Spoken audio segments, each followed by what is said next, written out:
बिस्मिल्लाहिर्रहमानिर्रहीम, अस्सलामुअलैकुम, good morning, welcome to सुबह सवेरे पाकिस्तान। मैं हूं हमजा तारड़ और मैं हूं आपके साथ सैयदा इकरा बुखारी। उम्मीद करते हैं आप सब खैरियत से होंगे। और जिस तरह से अगर हम बात करें ना आइसोलेशन की, बहुत सारे लोग बात करते हैं कि हमें जो है ना आइसोलेशन बहुत ज़्यादा पसंद है।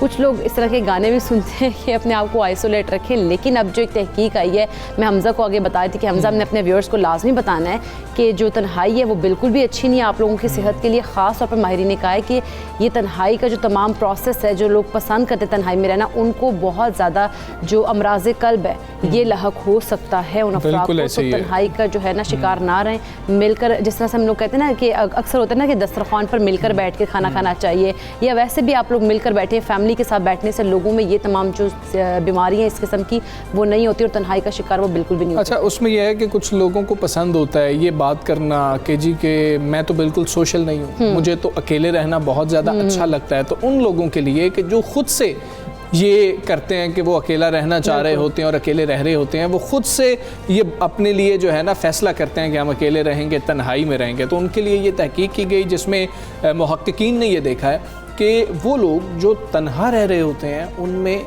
डायबिटीज़ यानी कि शुगर, उनमें क्या मसला होता है, उनमें दिल के अमराज उनकी बहुत ज़्यादा जो है चांसेस बढ़ जाते हैं और वो इसका शिकार हो जाते हैं। और तीसरी चीज़ है डिप्रेशन, वो ऑटोमेटिकली डिप्रेशन में जाना तो शुरू हो जाते हैं। तो कोशिश करें कि मिलें जुलें लोगों से, मतलब कि ऐसे बिल्कुल ही तन्हा ना हो जाएं। ख़ास तौर पे उस रिसर्च के अंदर बुज़ुर्गों का जिक्र बार बार किया जाता है और बार बार किया भी गया है कि बुज़ुर्ग तन्हाई का शिकार हो जाते हैं। उनकी ज़िंदगी बड़ी सोशल गुजरी होती है, लेकिन आहिस्ता आहिस्ता जब वो रिटायरमेंट के करीब पहुंचते हैं और रिटायर होने के बाद वो बिल्कुल तन्हा हो जाते हैं और ये मसाइल ज़्यादा होना शुरू हो जाते हैं। जो हम सोचते हैं ना यार ये उम्र के साथ हो गया, उसमें बहुत बड़ा फैक्टर ये भी होता है, ये भी फैक्टर होता है। अच्छा, इस तरह के जो हमारे बुजुर्ग हैं उनको हम लोगों का चाहिए, हम लोगों को, हमारा फ़र्ज़ बनता है हम लोग उनको टाइम दें ताकि वो इस तरह के डिप्रेशन में ना जाए, इस तरह की बीमारियों का शिकार ना हो जाए आइसोलेट होकर।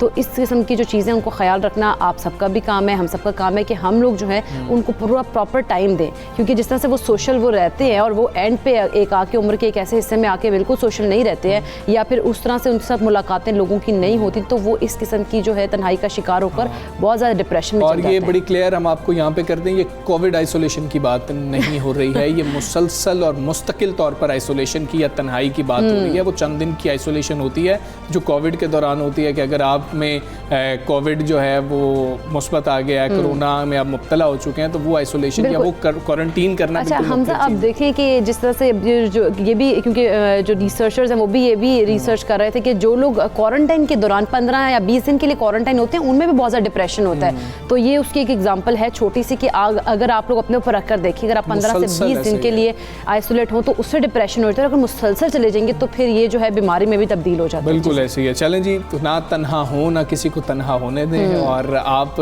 दूसरों को टाइम दें, दूसरे आपको टाइम देंगे, मिलकर बैठे। हाँ, इसी के साथ जो है सीओसी ने मुहर्रमुल हराम की मजालिस और जुलूसों के लिए अब खुसूसी हिदायत जारी कर दी हैं। हम जानते हैं कि रमज़ानुल मुबारक हो, कोई त्यौहार आ रहा हो, उस हवाले से ख़ास तौर पर जो है हिदायत जारी की जाती हैं। कोई अहम दिन आ रहा हो तो ये इस हवाले से भी अहम जो हैं हिदायत जारी कर दी गई हैं। मुहर्रमुल हराम के हवाले से हिदायत मुतल्लिका उलमा की सिफारिशात को मद्देनज़र रखकर जारी की गई हैं। NCOC ने यह कहा है कि तमाम मजालिस और जुलूस कोरोना SOPs के तहत मुनक्किद किए जाएंगे। मजालिस और जुलूसों के दौरान मास्क का इस्तेमाल, समाजी फासला और साथ ही साथ थर्मल स्क्रीनिंग जो है उसको यकीनी बनाया जाएगा। घरों में अगर बात की जाए तो निजी मजालिस से उन्होंने इज्तनाब बरता, ये कहा है कि बरता जाए। NCOC ने हिदायत की कि मजालिस और जुलूसों के मकामात पर हैंड सैनिटाइजर्स और मास्क भी मुहैया किए जाएं। अच्छा, उधर मुल्क भर में कोरोना से बचाव के लिए वैक्सीन लगवाने वाले अफराद की तादाद 4 करोड़ से ज़ायद हो गई है और वैक्सीन की दोनों डोजेज़ लगवाने वाले अफराद की तादाद तकरीबन 1 करोड़ 8 लाख है, जबकि पहली डोज लगवाने वालों की जो तादाद है वो 3 करोड़ 9 लाख से ज़ायद है। बिल्कुल ऐसे ही। उधर कराची की अगर बात करें तो कोरोना मुस्बत केसेस की शरह 21% से कम होकर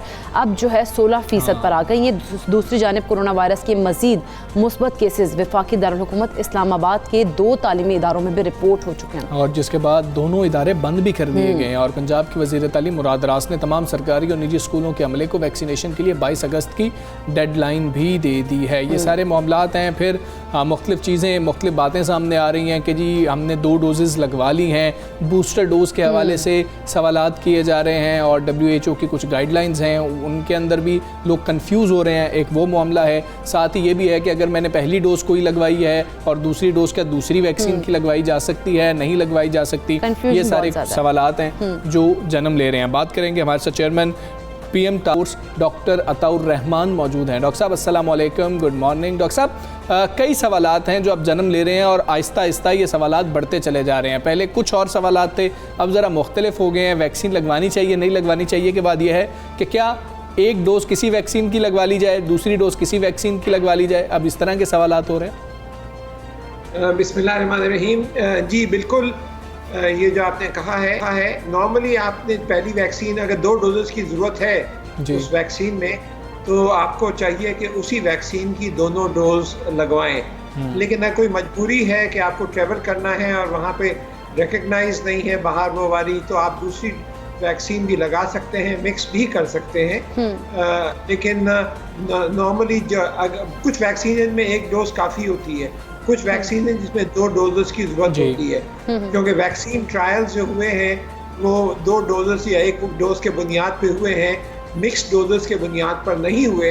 तो इस वजह से रेकमेंड यही किया जाता है कि आप उसी वैक्सीन की दूसरी डोज लगाएं। अगर दूसरी डोज की ज़रूरत है मिक्स ना करें, मजबूरी में आप मिक्स कर सकते हैं अगर ज़रूरत है तो।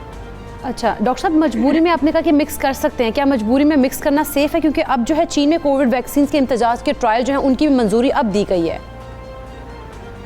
जी, जो हमारे पास वैक्सीन्स हैं, तीनों जो चाइनीज़ वैक्सीन्स हैं, वो सब के सब जो हैं वो चाइनीज़ गवर्नमेंट से भी मंजूर हुई हैं, उनके ड्रग रेगुलेटरी अथॉरिटीज़ से, और पाकिस्तान के ड्रैप से भी मंजूर हुई हैं। तो इन तीनों के अंदर आप कर सकते हैं, कोई मसला नहीं है। नई वैक्सीन भी आती जा रही हैं चाइना में, लेकिन उनकी जब तक के उनकी ड्रग रेगुलेटरी अथॉरिटीज़ और हमारी ड्रग रेगुलेटरी अथॉरिटीज़ मंजूरी नहीं दे देती, जब तक वो वैक्सीन पाकिस्तान में लगाई नहीं जा सकती। ठीक है डॉक्टर साहब, ये बताइएगा, अब हमें तादाद बताई जा रही है और ये बड़ी अच्छी बात है कि जिस तरह से असद उमर साहब ये शेयर कर रहे होते हैं कि आज हमने इतनी वैक्सीन डोजेज़ लगाई हैं, आज इतने लोगों को वैक्सीन डोजेज़ लगाई हैं, तादाद तो बढ़ती जा रही है, कैपेसिटी भी बढ़ती चली जा रही है। क्या आप देख रहे हैं कि अभी भी हमारी स्पीड कम है या दुरुस्त है? आहिस्ता आहिस्ता हम हर्ड इम्यूनिटी की जानिब बढ़ ही रहे हैं। ये बहुत खुशाइन बात है कि पिछले 1 महीने में बहुत तेज़ी से रफ्तार बढ़ी है जी। और इस वक्त जो है आपकी तकरीबन, जैसे आपने कहा कि 3 करोड़ से ज़्यादा अफराद को कम से कम पहली डोज लग चुकी है। दोनों डोजेज जो लगी हैं वो तकरीबन 1 करोड़ से कुछ ज़्यादा है, लेकिन जल्द ही ये भी 3 करोड़ तक पहुंच जाएंगी। तो अब रफ्तार जो है बहुत अच्छी हो गई है, और इस रफ्तार से अगर हम चलते रहे और वैक्सीन मिलती रही तो इस साल के आखिर तक मेरे अंदाज़ा है कि हमारे पास कोई 80% पॉपुलेशन जो एलिजिबल पॉपुलेशन है उसमें वैक्सीन कर चुकी होंगी। अच्छा डॉक्टर साहब, इस बारे में थोड़ी कन्फ्यूजन है क्योंकि गाइडलाइंस जो हैं इस तरह से आई थी पहले कि जो ख़वातीन या तो दूध पिलाती हैं बच्चों को या फिर हामला है उनके लिए गाइडलाइंस थी कि वो फाइज़र लगवा सकते हैं, लेकिन अब जो कुछ कन्फ्यूजन इस तरह की कि कोई भी लगवा सकते हैं, तो इस बारे थोड़ा क्लियर कर दें। जी, आप कोई भी वैक्सीन लगवा सकते हैं, क्योंकि ये सारी जो वैक्सीन्स हैं ये प्रेग्नेंट वीमेन के लिए भी सूटेबल हैं, और जो मिनिमम उम्र है जो 16 साल या 18 साल जिसके ऊपर क्लिनिकल ट्रायल्स किए गए हैं उन सब के लिए सूटेबल है। छोटे बच्चों के लिए यकीनन सूटेबल नहीं है, या ऐसे लोग जिनको बहुत ज़्यादा एलर्जिक रिएक्शंस होती हैं उनके लिए पाबंदियां हैं कुछ, लेकिन जनरली सारी पॉपुलेशन के लिए सूटेबल है, कोई रिस्ट्रिक्शन नहीं है। आपको जल्द अज जल्द लगवानी चाहिए, कोई इसमें जो भी वैक्सीन मिल रही हो आप उसको लगवाएं, और उसके हिसाब से अगर पहली वैक्सीन उसकी 2 डोजेस चाहिए तो उसी की दूसरी डोज भी लगवाइए। ठीक है डॉक्टर साहब, वैसे तो जब वैक्सीनेशन का अमल शुरू हुआ था उस वक्त ये लोगों की नज़र बहुत ज़्यादा थी कि क्या किसी को कोई रिएक्शन तो नहीं हो रहा है, कोई साइड इफ़ेक्ट्स तो नहीं है, लेकिन अल्हम्दुलिल्लाह इस तरह की खबरें सामने नहीं आई और लोगों ने भी सोशल मीडिया पे भी हमने देखा कि कोई ऐसी चीज़ सामने आ नहीं सकी रिएक्शन के हवाले से। लेकिन हम आपसे माहिराना राय लेना चाहेंगे, क्या कुछ केसेस रिपोर्ट हुए थे कि किसी को रिएक्शन हो गया, और अगर हुआ तो वो किस तरह का रिएक्शन था? कोई सीरियस रिएक्शंस कोई रिपोर्ट नहीं हुए हैं पाकिस्तान में मेरे इल्म में। माइनर रिएक्शंस इस तरह के होते हैं कि बुखार हो गया, दर्द हो गया, इस तरह के रिएक्शंस होते रहे हैं, लेकिन कोई सीरियस रिएक्शंस, क्योंकि ये बहुत काफ़ी तहकीक के बाद ये वैक्सीन इंट्रोड्यूस हुई है, क्लिनिकल ट्रायल दुनिया भर में किए गए हैं और उसके बाद ये इंट्रोड्यूस हुई है। तो अल्हम्दुलिल्लाह ये सब वैक्सीन सेफ़ हैं। फाइज़र के साथ और एस्ट्राजेनेका के कुछ रिपोर्ट हुए थे बैनुल-अक़वामी, पाकिस्तान में नहीं, लेकिन यहाँ पे अल्हम्दुलिल्लाह कोई केसेस इस तरह के कम से कम मेरे इल्म में नहीं आए।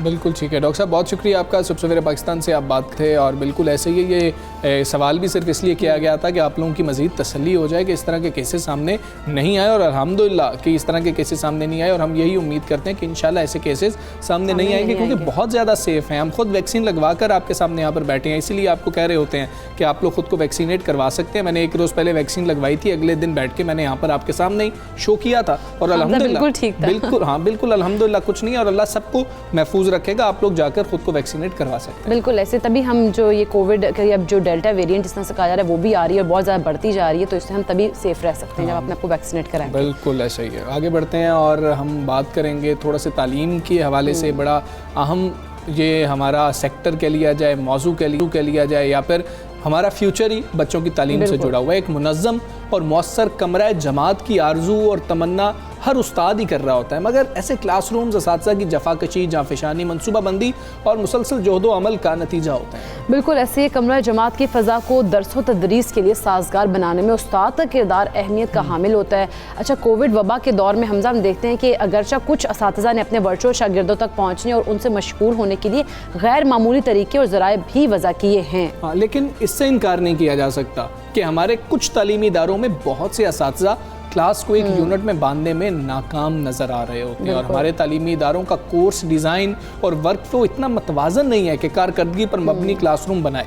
अच्छा, जब तालीम का कहते हैं ना कि इल्म और तहकीक से रिश्ता टूट जाता है तो उसका हल जो उसको उन्होंने कहा उसका हल तो कोई ऐसा नहीं होता फिर, लेकिन जो उसका हाल वो ऐसा हो जाता है कि बीमार जिस्म होता है, जैसे उसको इस तरह की एग्जाम्पल से कोट किया गया है कि ऐसा हो जाता है जिसके ऊपर तमाम तर जरासीम जो है वो बासानी हमलावर हो सकते हैं। अच्छा, तो ये चीज़ें उन्होंने बहुत ज़्यादा इंपॉर्टेंट ये है कि जब बात हो रही हो, हमने जब तलबा को कुछ सिखाना है तो उसके लिए पहले ट्रेनिंग असातिज़ा की कैसी है ये बहुत ज़्यादा इंपॉर्टेंट है। ख़ास तौर पे जब हम कोविड की बात कर रहे हैं, जिस वक्त हम ऑनलाइन तालीम की जानिब बढ़ रहे थे तो बच्चों के लिए तो मसाइल थे ही थे, टीचर्स के लिए बहुत ज़्यादा मसाइल थे, और अभी तक टीचर्स के लिए मसाइल हैं।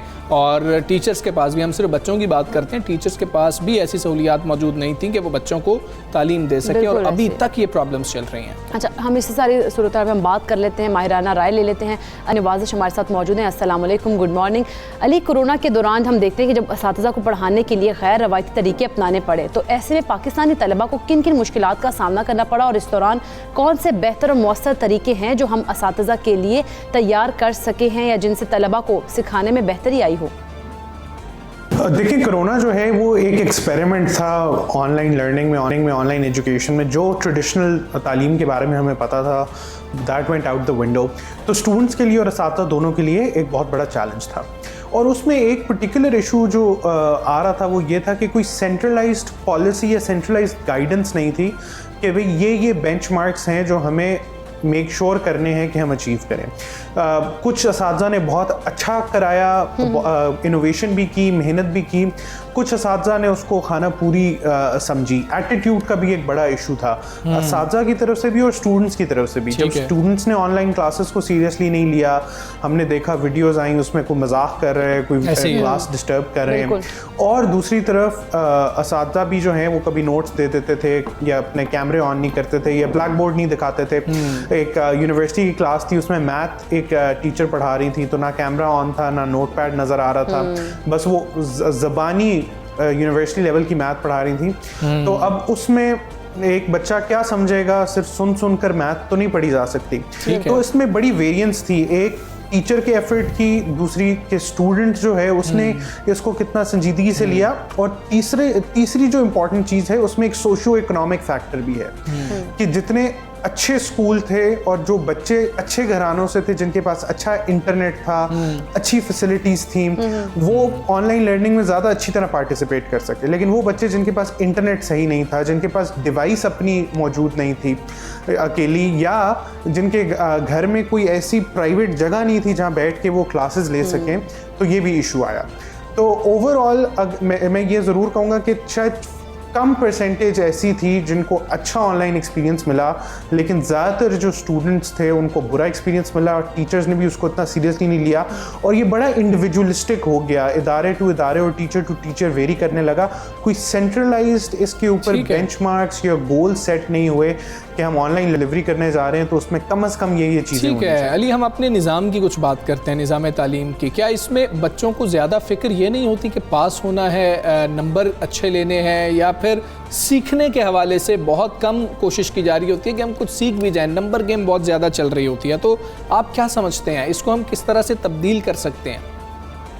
हमारी एजुकेशन सिस्टम में अगर हमें बेहतर करना है तो अभी जैसा सिंगल नेशनल करिकुलम आया, ठीक है, आपने कहा कि एक निसाब पढ़ाएंगे, लेकिन बजाय कि हम एक निसाब पे फोकस करें, हमें क्वालिटी ऑफ वो निसाब किस तरह पढ़ाया जा रहा है उस पे भी हमें फोकस करना है। और जब तक हम टीचिंग को स्पेशली क्लासरूम के अंदर को अप टू द मार्क नहीं लाएंगे, उसके अंदर हम इनोवेशन, ट्रेनिंग और क्या कहते हैं, टीचर्स के अंदर वो एबिलिटी पैदा नहीं करेंगे कि बच्चों को इफेक्टिवली पढ़ा सकें, और हम एक घिसे पिटे सिस्टम में जहाँ पर अच्छा जी ये किताब है, इसी में से आपने याद करना है, उसी में से इम्तिहान होना है, उसी में से क्विज होना है, और आपने टेस्ट पास करना है। ठीक है, बहुत सारे स्टूडेंट्स होते हैं जो टेस्ट बड़े अच्छे पास करते हैं, एग्जाम्स में अच्छे नंबर लेते हैं, लेकिन आप एम्प्लॉयर से पूछें, वो कहते हैं जी रियल वर्ल्ड में इनके पास कोई एक्सपीरियंस ही नहीं होता, इनको कोई एबिलिटी नहीं होती, इनके पास वो इंटरपर्सनल स्किल्स ही नहीं होती कि वो वर्क प्लेस में अच्छा काम कर सकें। फिर इसी तरह एग्ज़ाम तो आपने पास किया होता है, लेकिन वो स्किल्स इम्पार्ट नहीं होती जो आपको चाहिए होती हैं। यानी बहुत सारे आपको ऐसे एम्प्लॉयज़ मिलेंगे, वो कहेंगे जी इसने अच्छा कंप्यूटर में या अकाउंटिंग में मास्टर्स तो कर लिया है, लेकिन वो किताबी बातें पढ़ ली हैं, लेकिन उनकी एप्लीकेशन इवन यूनिवर्सिटी लेवल पर इतनी अच्छी नहीं होती।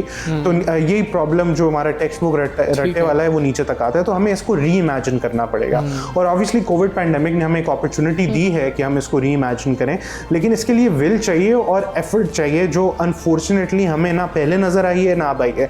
हम वो छोटे छोटे काम करते हैं, अच्छा एक निसाब बना दिया, लेकिन आगे उसको पढ़ाया कैसे जाएगा, उसके इम्तिहानात होंगे, उसको मीनिंगफुल कैसे बनाना है, वो चीज़ें अली, जिस तरह से हम ऑनलाइन क्लासेस की बात कर रहे थे कि टीचर्स के रवैये भी ठीक नहीं है, उनकी भी ट्रेनिंग की बहुत ज़रूरी है, उनकी भी बहुत ज़रूरत है उनको। तो जदीद तरीके से लर्निंग के लिए असातिज़ा की ट्रेनिंग हम इस वक्त कितनी ज़रूरी है, और उनके रवैयों में बेहतरी किस कदर अहम है कि लेके आनी चाहिए, ताकि वो तलबा को भी उसी तरह से कंट्रोल करें और उनको एंगेज भी कर सकें उस क्लासरूम के अंदर। देखिए, ट्रेनिंग तो बहुत इंपॉर्टेंट होती है टीचर्स के लिए और असातिज़ा के लिए। जब तक ट्रेनिंग अच्छी नहीं होगी, उनको आप बेस्ट प्रैक्टिसेस और बेस्ट मेथड्स नहीं बताएंगे, तो वो ऑब्वियसली क्लासरूम में उस तरह डिलीवर नहीं कर सकेंगे। हम ट्रेनिंग पे अक्सर औकात कम फोकस करते हैं। टीचर्स जो हैं वो उनकी ट्रेनिंग नामी गिरामी हो जाती है, प्राइवेट सेक्टर में तो और कम होती है, या सिर्फ जो खुद टीचर्स मेहनत करते हैं वो अच्छे टीचर्स बन जाते हैं। लेकिन ओवरऑल अगर आप कहें कि जी क्या पाकिस्तान के पास दुनिया के बेस्ट टीचर्स हैं, क्या हमारे ओवरऑल जो स्टैंडर्ड ऑफ टीचिंग है वो अच्छा है, नहीं, सब स्टूडेंट्स आप इत्तेफाक करेंगे कि ऐसा नहीं है। बिल्कुल कुछ मिसालें मिलती हैं, लेकिन वो एक्सेप्शंस होती हैं, वो रूल नहीं होगा। तो टीचर्स को जब तक हम ट्रेन नहीं कराएंगे, ये पार्ट 1 प्रॉब्लम है ट्रेनिंग का। दूसरा जो प्रॉब्लम है वो है मोटिवेशन का, कि टीचर्स मोटिवेट होकर दिलचस्पी लेकर बच्चों को पढ़ाएं। एक तो हमारा वो एकेडमी कल्चर भी आ गया, जिसकी वजह से एक प्रॉब्लम होती है कि टीचर शायद कहना तो नहीं चाहिए, लेकिन सच है कि वो अपनी एकेडमी में ज़्यादा तवज्जो देते हैं एज़ कम्पेयर टू स्कूल में जो पढ़ा रहे होते हैं। ये बात दुरुस्त है। उसके साथ साथ ये भी इशू है टीचिंग में कि बहुत सारे एक जो टीचर का रोल होता है वो सिर्फ ये नहीं होता कि क्लास में आया, उसने पढ़ाया, उसका इम्तिहान लिया, टेस्ट लिया, आप पास हो गए। टीचर ने आपको ग्रूम करना होता है, ग्रो करना होता है, आपकी तरबियत भी करनी होती है, घर पे भी होती है, असातिज़ा की तरफ से भी होती है। लेकिन वो टीचर्स अब वो कनेक्शन उस तरह नहीं बना पा रहे, और कोविड की वजह से ज़्यादा दूरी हो गई है, तो ज़्यादा एफर्ट चाहिए टीचर्स को, वो एफर्ट वो कनेक्शन बनाने में, वो रिलेशनशिप बनाने में। और इसके लिए ऑब्वियसली ट्रेनिंग और स्पेशली नई टेक्नोलॉजी में ट्रेनिंग बड़ी ज़रूरी है। जो हमारे पुराने टीचर्स हैं, जो सीनियर टीचर्स हैं, जिनका टेक्नोलॉजी के साथ इतना एक्सपीरियंस नहीं है, वो स्ट्रगल भी कर रहे हैं, तो हमें एक मैथ्स लेवल पे एक ट्रेनिंग प्रोग्राम और टीचिंग क्वालिटी इंडेक्स बनाने की ज़रूरत है, जिसमें मैं हमेशा कहता हूँ कि हमारे जो सबसे इंपॉर्टेंट प्रोफेशन होते हैं कभी कभार वो अनलाइसेंस्ड हो जाते हैं। टीचिंग को भी आपको एक लाइसेंस प्रोफेशन बनाना चाहिए, आपके कोई रेगुलर ट्रेनिंग्स होनी चाहिए, एक लाइसेंसिंग बोर्ड होना चाहिए जिसके आप कोई इम्तिहान पास करें, कोई टेस्ट दें और फिर रेगुलर ट्रेनिंग से गुजरें जो आपकी रिक्वायरमेंट हो उस लाइसेंस को मेंटेन करने के लिए, क्योंकि ट्रेनिंग से ही आप सीखेंगे और फिर उसकी इम्प्लीमेंटेशन। अगर आप ट्रेन नहीं करेंगे तो कैसे इमेजिन कर सकते हैं कि चीज़ें खुद ठीक है। अली, आप टीचर्स की मोटिवेशन की बात कर रहे हैं कि जब टीचर्स की जॉब सिक्योरिटी ही नहीं होगी, जब उन्हें यही नहीं पता होगा, हम कितने कॉन्ट्रैक्ट पर टीचर्स होते हैं जिनको एहतजाज करता भी देख रहे होते हैं कि वो एहतजाज कर रहे होते हैं कि हमें मुस्तकिल कर दिया जाए, ग्रेड्स के हवाले से मसाइल आते हैं, तो मोटिवेशन कहाँ से आएगी? लेकिन ऐसे दुनिया में कौन से जदीद तालीमी निज़ाम हैं, ऐसे कौन कौन से फ़ीचर हैं जो पाकिस्तान में नहीं है, और क्या पाकिस्तान में टीचर असेसमेंट के लिए अभी तक कोई तरीकाकार वज़ा नहीं किया गया? देखिए, दुनिया में तालीमी निज़ाम जो है ना, ये एक ऐसी चीज़ है जो बहुत अरसे से चेंज नहीं हुई, सदियों से नहीं बदली। सदियों से हमने देखा कि एक टीचर खड़ा होता है, आगे बच्चे होते हैं और उनसे पढ़ा होता है। तो इनोवेशन की बहुत सारी स्पेस है तालीमी सेक्टर में, स्पेशली इस वक्त, स्पेशली जब नई टेक्नोलॉजी आ गई है। पहले बच्चे को कोई चीज़ समझ नहीं आती थी क्लास में, तो उसको ज़रूरत होती थी कि वो टीचर के पास जाए, उनसे टाइम ले, या किसी एकेडमी जाए, फिर टीचर से पूछे। अब वो इंटरनेट पे जाता है, वो अगर मोटिवेटेड हो वो सर्च करता है, यूट्यूब पे मुख्तलिफ किस्म की वीडियोस देख लेता है, इतनी सारी ऐप्स हैं, उससे वो अपने आप को अपनी अपनी गलतियाँ और अपनी जो कन्फ्यूजन है उसको खुद ही क्लियर कर सकते हैं। लेकिन इसके लिए मोटिवेशन इंपॉर्टेंट है। तो हमने बच्चों को, जो मोटिवेशन वाली बात है कि जदीद निज़ाम जो दुनिया में सक्सेसफुल एजुकेशनल कंट्रीज़ है, उसमें बच्चे जो हैं वो अपने एजुकेशन सिस्टम की और एजुकेशनल एंडेवर की ओनरशिप लेते हैं। ये ओनरशिप एक तो हमारे निज़ाम में इनकलकेट नहीं की जाती।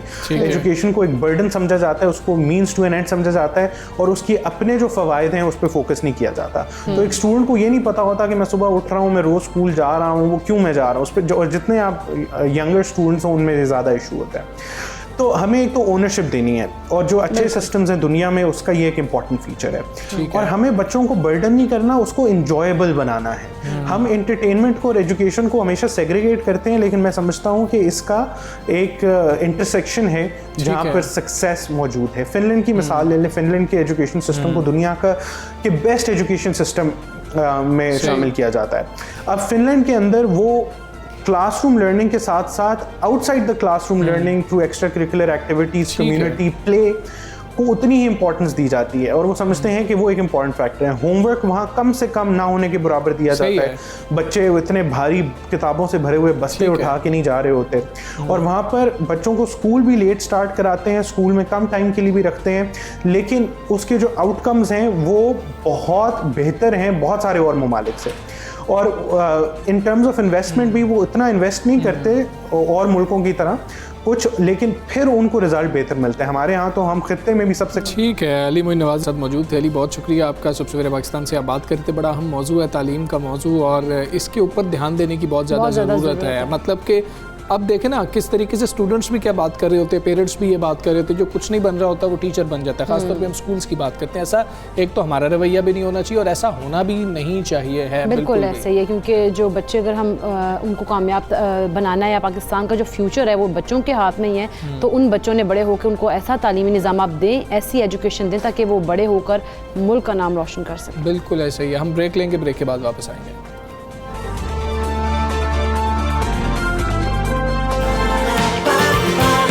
सुबह सवेरे पाकिस्तान,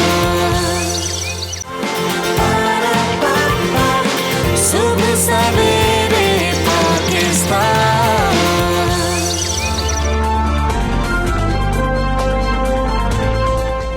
वेलकम बैक टू सुबह सवेरे पाकिस्तान। नाज़रीन, आजकल हमारी ज़िंदगियाँ इस कदर मसरूफ़ हो गई हैं कि इसमें खाना पकाने के लिए वक्त निकालना बहुत मुश्किल होता जा रहा है। लोग इसी तरह की चीज़ खाना और पकाना दोनों पसंद करते हैं, जो कि आसानी से और जल्द तैयार हो जाए। कहते हैं वक्त की कमी बहुत ज़्यादा है ना, और हम वैसे सुस्त भी हो गए हैं। सारी चीज़ें जो है मिल मिला के ये मामला बन रहा होता है, मगर इस जल्दबाजी में सेहतमंद और ग़िज़ाइयत से भरपूर खाना कहीं बहुत पीछे जाता जा रहा है, जिसके ऊपर हमें सोचना भी चाहिए, हमें बात भी करनी चाहिए। झटपट जो तैयार हो जाता है ना, खाना बनाने वाली इंडस्ट्री ने गुज़श्ता दहाइयों में बहुत तेज़ी से हैरत अंगेज़ तौर पर तरक्की की है और बहुत सी कंपनीज ये दावा करती हैं कि उनके खानों का जायका घर जैसा होता है। लेकिन तहकीक के मुताबिक सुपरमार्केट में दस्तयाब डब्बे में बंद खाने सेहत के उसूलों पर पूरे नहीं उतरते। इन खानों में सेहत होती है, ना ही तो ग़िज़ायत होती है। माहिरीन सेहत के मुताबिक इन पके पकाए खानों में ख़तरनाक हद तक ज़्यादा नमक और शक्कर का तनासुब होता है, जो कि इंसानी सेहत के लिए मुफीद नहीं है। अच्छा, अब ये भी कहा जाता है कि यार ये जो खाने होते हैं इनमें बहुत ज़्यादा चिकनाई होती है, गैर मयारी मतलब नकली रंग अंदरूनी तौर पर जो है जिस्म को नुकसान पहुंचा रहा होता है। टिन पैक खानों का जिक्र हो रहा होता है कि उससे भी खासे नुकसानात हो रहे होते हैं और बीमारियां फैल सकती हैं। अब बात यह है कि क्या हमारे पास वक्त नहीं है तो अल्टरनेट हम करार दे सकते हैं कि नहीं दे सकते फ्रेश फूड को, इस तरह के जो टिन पैक पे खाने आ रहे होते हैं, जो स्टोर्ड फूड होता है। पहला सवाल तो ये है। दूसरा ये कि अगर हम ये खा रहे हैं तो हमें किन बातों का ख्याल रखना चाहिए और क्या ये सेफ़ है या नहीं है। फूड एक्सपर्ट डॉक्टर रियाज आसिम साहब हमारे साथ मौजूद हैं, उनसे की कोशिश करेंगे। डॉक्टर साहब अस्सलाम वालेकुम। Good morning. डॉक्टर साहब, कई सवालात हैं, कई पहलू हैं। सबसे पहला सवाल तो यह है कि हम तो शायद अब हमारे पास वक्त नहीं होता और आसानी भी होती है, चलो बाहर से ले आओ, सिर्फ ये करेंगे माइक्रोवेव में डालेंगे तो ये हो जाएगा, अगर ये करेंगे तो ऐसा हो जाएगा। क्या हम पहली बात ये कि नेमुल बदल कह सकते हैं इसको, फ्रेश फूड को? नहीं कह सकते।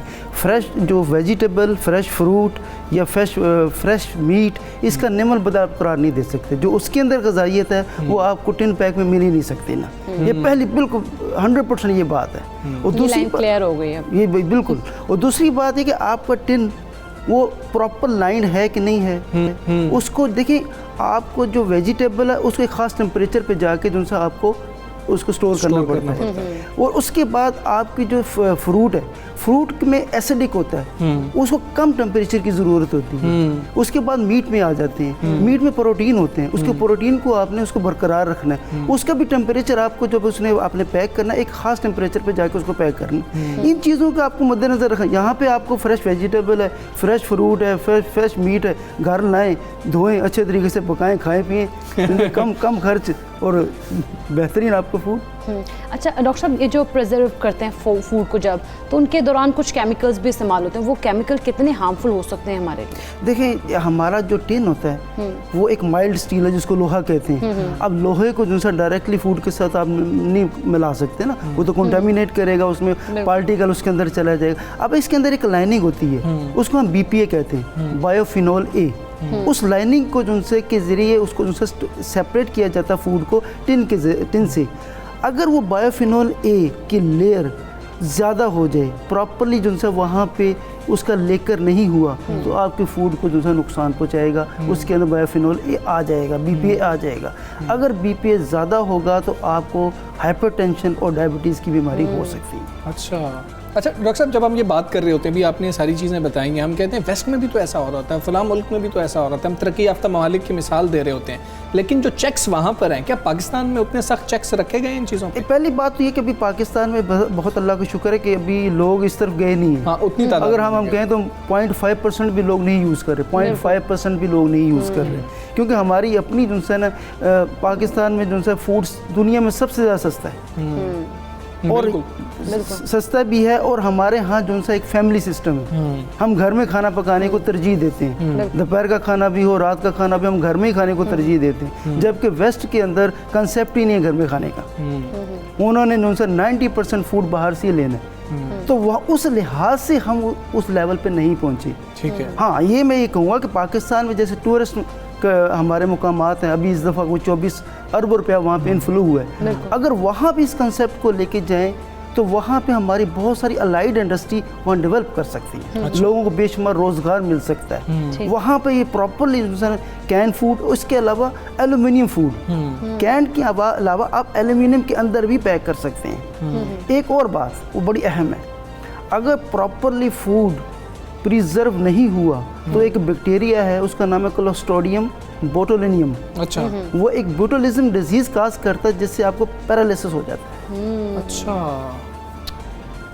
नर्व पैरालिसिस हो जाता है। नहीं, अब ये मेरा सवाल आपसे यही था कि पाकिस्तान में इन चीज़ों के ऊपर चेक कितना रखा जा रहा है। हमारा जो निज़ाम है उसके अंदर अगर हम टिन फूड खाना चाह रहे हैं, कैन फूड खाना चाह रहे हैं, तो क्या इतने सख्त मेजरमेंट्स चेक्स रखे गए हैं कि जो गलत खाना होगा या उसके अंदर कोई नक्स होगा तो वो मार्केट में नहीं हमें दस्तयाब होगा? अभी तक तो ऐसा कोई सिस्टम नहीं है। यानी कि हमें ही एहतियात करनी है। अभी हमें एहतियात करनी है। एक तो हमने देखना है कि आपको जो कैन है वो लीकेज ना हो, आपको जो एल्यूमिनियम फॉइल के अंदर फूड ले रहे हैं वो जो सा प्रॉपरली पैक हो। एक और बात है कि आपकी जो एक्सपायरी ये बड़ा काउंट करती है।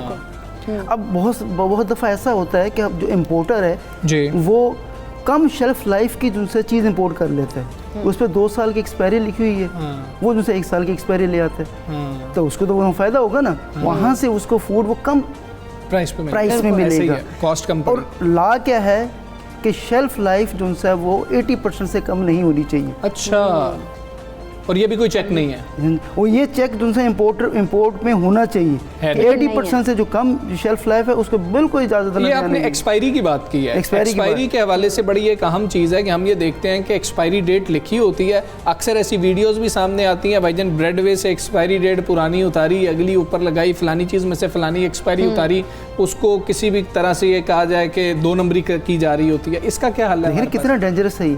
अगर उसके अंदर वो बैक्टीरिया ग्रो कर गया तो वो जो खाने वाला है वो कितनी बड़ी डिजीज़ के अंदर इन्वॉल्व हो जाएगा। इस पे तो 100% बहुत ज़्यादा एक्शन होना चाहिए कि एक्सपायर्ड प्रोडक्ट तो स्टोर के अंदर होनी नहीं चाहिए। और दूसरी बात, हम अपने कंट्री के अंदर नियर एक्सपायरी प्रोडक्ट क्यों लेके आए? जब हम पे कर रहे हैं हमारा जो ना ज़रा मुबादला बाहर जा रहा है, तो ऐसी प्रोडक्ट पाकिस्तान में आनी भी नहीं चाहिए। बिल्कुल ठीक है डॉक्टर साहब, बहुत शुक्रिया, आप सबसे पाकिस्तान का हिस्सा बने और ये बड़ी अहम चीज़ें हैं जो आपने हमें बताई। हमें बहुत ख्याल करना है इन चीज़ों का, और बेहतर यही है कि अल्लाह ताला ने हर नेमत पाकिस्तान में रखी है, तो आप थोड़ी सी खुद भी मेहनत कीजिए और मेहनत करने के बाद फ्रेश फूड खाइए, बच्चों को फ्रेश फूड खिलाइए, बचपन से ही उनको ये आदत ना डाल दें। और जब फ्रेश फूड की बात हो रही है तो किसी खाने का तो जिक्र होना चाहिए, खाने का जिक्र भी होना चाहिए। और मेहनत की बात हो रही है तो मेहनत में कैसी शर्म है, ये साबित कर दिया इस्लामाबाद के मोहम्मद उमर कमाल ने, जो कि लम्स और मैकगिल यूनिवर्सिटीज़ की डिग्रियां रखने के बावजूद नाज़रीन सड़क पर बिरयानी लगाते हैं, और उनकी चलती फिरती जो बिरयानी की दुकान है वो काफ़ी मशहूर भी है। अच्छा, आप देखें ना, मोहम्मद उमर कमाल दोपहर के वक्त घर से बिरयानी तैयार करके अपनी गाड़ी पर ब्लू एरिया में रिज़्क़ हलाल कमाने में मसरूफ़ हैं, और शहरी भी चटपटी बिरयानी को बहुत ज़्यादा पसंद करते हैं। मरियम मलिक ने खुसूसी रिपोर्ट तैयार इस्लामाबाद से, आपको वो दिखाते हैं और बिरयानी के हवाले से जानते हैं। Homemade biryani sir, homemade biryani sir. Homemade biryani खाएं। दोपहर के वक्त इस्लामाबाद के ब्लू एरिया में ये आवाज गूंजती है। ग्राहकों को मुतवज्जा करते ये है मोहम्मद उमर कमाल। Sir homemade biryani sir. ये इनको दें बाबा जी को जी एक बिरयानी। इनकी बिरयानी भी कमाल है और ये खुद भी कमाल के इंसान हैं। Sir homemade biryani sir, sir homemade biryani sir. Mohammad Umar Kamal की तालीमी काबिलियत इतनी कि जानकर हैरानी हो जाए। मोहम्मद उमर कमाल ने यूनिवर्सिटी ऑफ भावलपुर से पॉलिटिकल साइंस और अंग्रेजी, जबकि भाउद्दीन यूनिवर्सिटी से बैनुल अक़वामी ताल्लुकात आमा में मास्टर्स करने के साथ साथ लम्स और कनाडा की मैकगिल यूनिवर्सिटी से इंटरप्राइज मैनेजमेंट की डिग्री ले रखी है। Sir homemade biryani sir.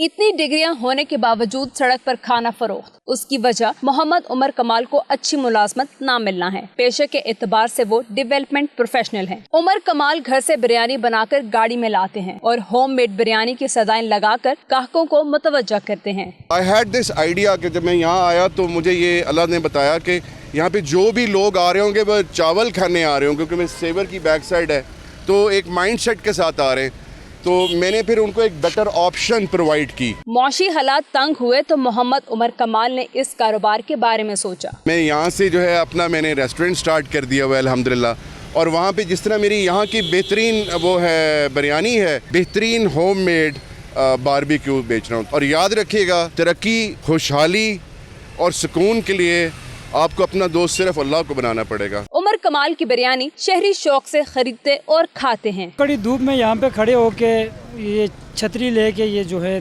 बहुत ज़्यादा मेहनत करते हैं, और हमने इनकी बिरयानी खाई भी है। कमाल साहब की जो है बिरयानी है ये बहुत ही ज़बरदस्त है, और ये अभी मैंने ली है और खाई भी है, और इसका टेस्ट जो है वो बहुत अच्छा है। इसमें जो मसाला जात हैं वो बहुत ही कम है, और ये घर की बनी हुई है। मोहम्मद उमर कमाल का कहना है कि वो गुज़िश्ता 4 वर्ष से बेरोजगार थे। मुलाजमत या कंसल्टेंसी के लिए काफी तगदो की, जब कुछ न बना तो बिरयानी लगाने का सोचा। कैमरामैन अनीस ख्वाजा के साथ मरियम मलिक, 92 न्यूज़, इस्लामाबाद। तो ये क्या रिपोर्ट कमाल की बिरयानी, मतलब इसका नाम ही हो सकता है कमाल साहब की कमाल की बिरयानी।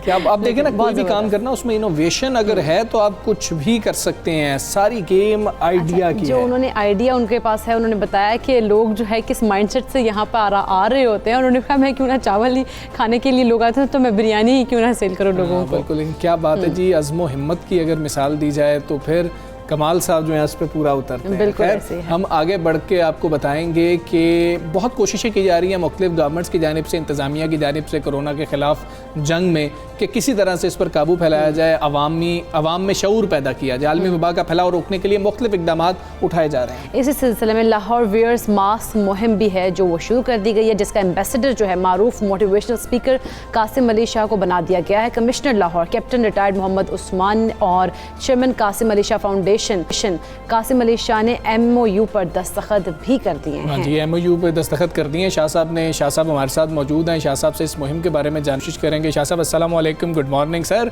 पहले तो बड़ा खैर का काम है, बड़ा अच्छा काम है, आप भी इसमें हिस्सेदार बन गए हैं। ये मामला शुरू कैसे हुआ? कमिश्नर साहब ने आपको अप्रोच किया, आपने कमिश्नर साहब से बात की, और इस मुहिम का मकसद क्या है?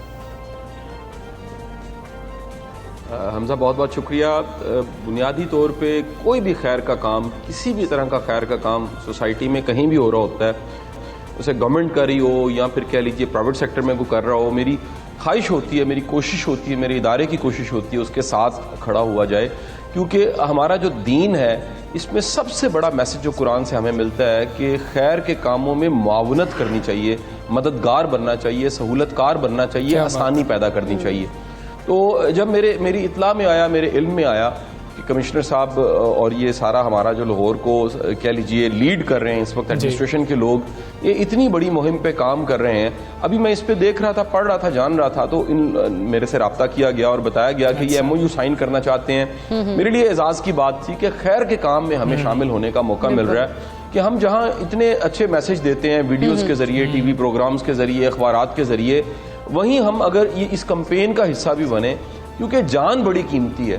और कल ये मैंने वहाँ भी मैसेज दिया कि जो सिराते मुस्तकीम है वो कोई सीधा रास्ता नहीं है, वो किसी बदी से बच जाना, किसी खामी से बच जाना, किसी बड़ी ट्रेजेडी से बच जाना, एहतियात के जरिए अपने आप को बचा लेना, दूसरों को बचा लेना, ये इहदिना सिरातल मुस्तकीम है। तो आपके मास्क लगाने से अगर सामने वाला बच जाता है, आप बच जाते हैं, आपके घर वाले सेव हो जाते हैं। और ये देखें एक न्यू नॉर्म है, दुनिया में नए नॉर्म्स जो होते हैं उनको एस्टेब्लिश करना समझा के बड़ा मुश्किल होता है, टीच करके बड़ा मुश्किल होता है। लेकिन हमें पता लगा कि इस कोविड ने तो दुनिया में लाखों करोड़ों लोगों की जान छीन ली है और बड़े बड़े कीमती लोग जो हैं वो दुनिया से चले गए हैं। आप एक साल में देखिए कितनी सेलिब्रिटीज, कितने बुजुर्ग, कितने काबिल एक्टर, एंकर्स, उसके बाद कह लीजिए सियासतदान, कैसे कैसे कीमती लोग अल्लाह को प्यारे हो गए हैं। तो अगर हम इस कैंपेन का हिस्सा बनते हैं तो बड़ी जरूरत है इस वक्त अवेयरनेस देने की कि अगर आपने वैक्सीनेशन लगवाई भी है फिर भी मास्क पहनना बहुत जरूरी है, आपका एहतियात करना बड़ा जरूरी है,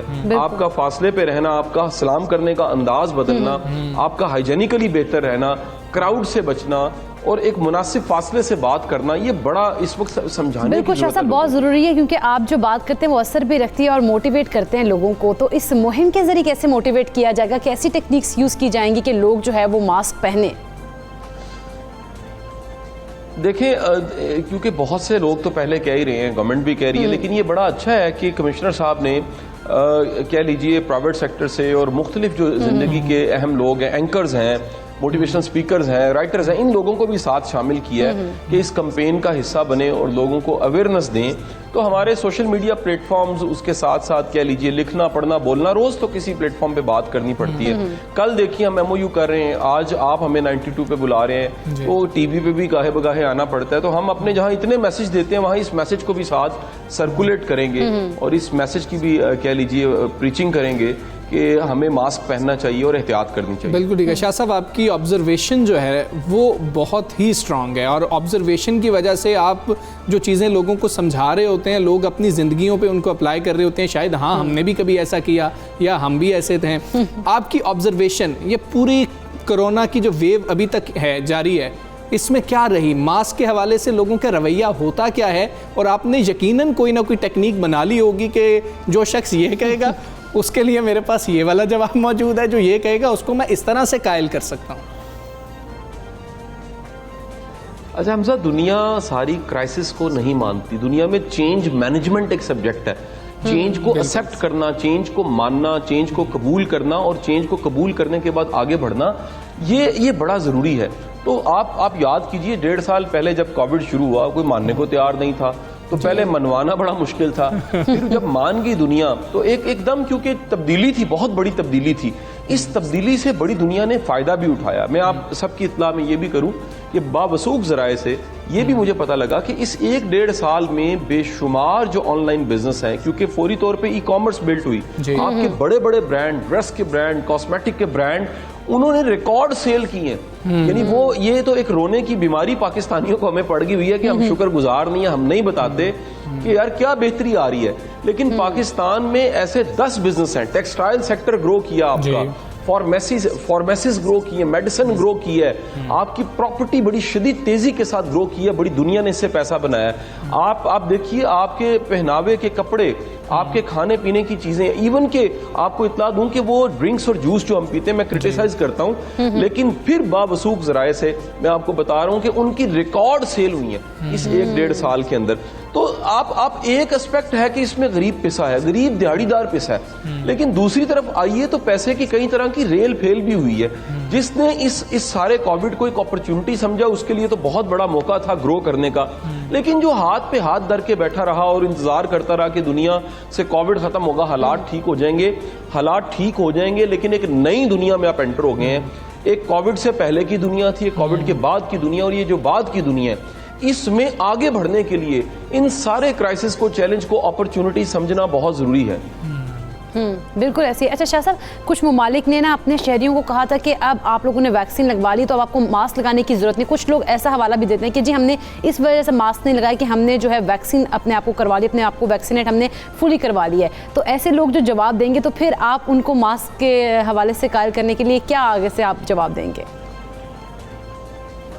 अच्छा देखिए, ये सिर्फ और सिर्फ अवेयरनेस और समझ की कमी है। आप अगर वैक्सीनेशन को समझें तो वैक्सीनेशन 4 किस्म की होती है, और जो वैक्सीनेशन हम लगाते हैं वो कोई इलाज नहीं होता। हम वैक्सीनेशन को इलाज समझ रहे हैं। वैक्सीनेशन आपको बचाती है, महफूज रखती है, और अल्लाह ना करे अगर वैक्सीनेशन हुई हुई है और आपको कोविड हो जाता है, तो अभी तक का जो डाटा स्टैट सारे आए हैं, पता लगा है कि उसमें जानी नुकसान नहीं होता, तकरीबन ना होने के बराबर है। यानी अगर जानी नुकसान हो भी जाता है तो ये साइन है कि आपका इम्यून सिस्टम इतना वीक था कि वैक्सीनेशन लगने के बावजूद भी वो कोविड उसको ले डूबा, कहीं ना कहीं आपकी जान चली गई। लेकिन जब भी आप वैक्सीनेटेड हैं तो आप सेफ हैं। अच्छा, ये यानी सेफ्टी का मतलब ये है कि आपको फिर भी मास्क इसलिए लगाना है कि जरासीम आप तक ना आए, क्योंकि मुंह से ड्रॉपलेट्स निकल रहे होते हैं। ये जरासीम ड्रॉपलेट्स के जरिए जाते हैं। ये जरासीम जो है वो आपके बात करते, खांसते, पास होके बात करने से दूसरे के पास चले जाते हैं।